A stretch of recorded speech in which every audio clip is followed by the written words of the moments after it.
चलिए देखिए, देखें सारे बच्चे इधर एक सवाल के जो है किसी बच्चे ने पूछा, इसको देखते हैं हम लोग। सारे लोग बैठ जाओ बाबू, बैठ जाओ बेटा।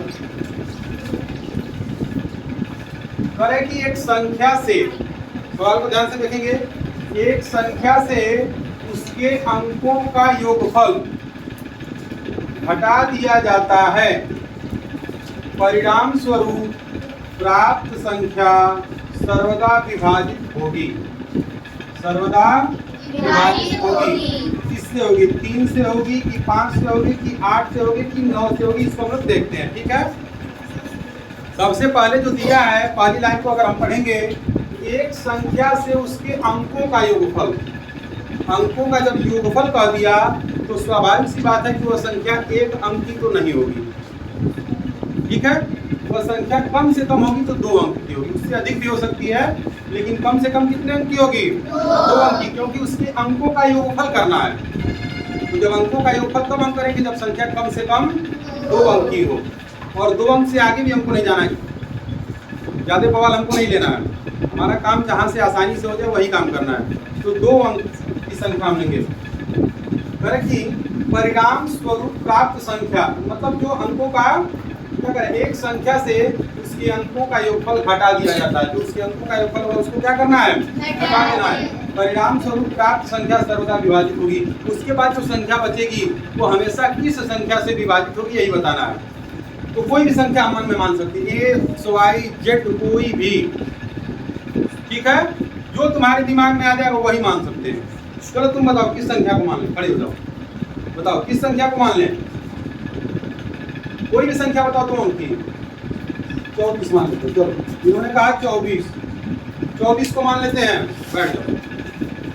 तो क्या कर रहा है? एक संख्या से उसके अंकों का योगफल, अंकों का योगफल करना है। अंक क्या है? 4 और 2। तो 4 और 2 का योगफल कितना हो जाएगा? 6। तो 24 में से 6 को क्या कर देंगे? हटा देंगे। तो 24 में से 6 चला जाएगा तो कितना बच जाएगा? 18। 18 किससे किससे डिवाइड होगा? 3 से भी हो सकता है और 9 से भी हो सकता है। हो सकता है कि नहीं हो सकता है? तो 3 से भी हो सकता है और 9 से भी हो सकता है, लेकिन यहाँ पे कह रहा है कि सर्वदा, हमेशा वो उसी संख्या से विभाजित होगी।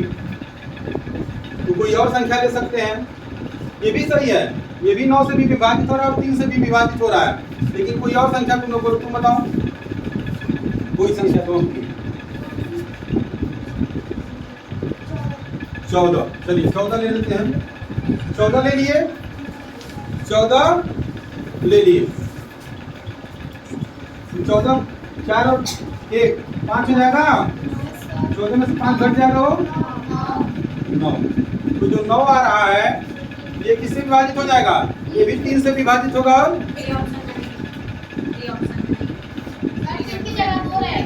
2 ऑप्शन था, इसीलिए गड़बड़ होता है। 3 बोलती है जी, यहाँ पे 2 रहेगा। ठीक है, चलिए बहुत सही। अब मिल गया हमको। अगर यहाँ पे ऑप्शन 2 है तो यहाँ पे देखिए 9 आ गया ना। 9 ना तो 2 से कटेगा, ना तो 5 से कटेगा, और ना तो 8 से, लेकिन 9 से कटेगा। तो यानी कि इसका जो उत्तर हो जाएगा वो क्या हो जाएगा? 9 हो जाएगा। चलिए कोई और ऑप्शन हम लेते हैं, 20 से कोई एक लड़की बताए, 2 अंक का कोई भी संख्या बताओ। एक और ऑप्शन लेके देखते हैं, कोई भी संख्या 2 अंक का। 16 हमसे आगे मत बढ़ना तुम लोग, 35 36 में मत चले जाना। 16, चलो ठीक है 16। अब कोई भी ऐसा ले लो कि खाली 9 आ रहा है, छोड़ो इसको, कोई बड़ी संख्या बताओ 2 अंक की।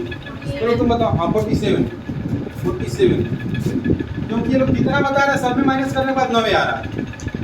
16 में भी 7 माइनस करते तो 9 आता है। ठीक है बैठ जाओ। 47 में 7 और 4 कितना आ जाएगा? 11 घटा देते हैं इसमें से। 7 में से 1 जाएगा और 4 में से 1 जाएगा 3। 9 से विभाजित हो जाएगा हो जा रहा है कि नहीं हो जा रहा? यानी कि 9 से वो संख्या हमेशा विभाजित होगी। 2 से कोई, अब ये 36 तो 2 से हो जाएगा, लेकिन 9 2 से नहीं होगा, तो कोई जरूरी नहीं है, लेकिन 9 से हमेशा विभाजित होगा।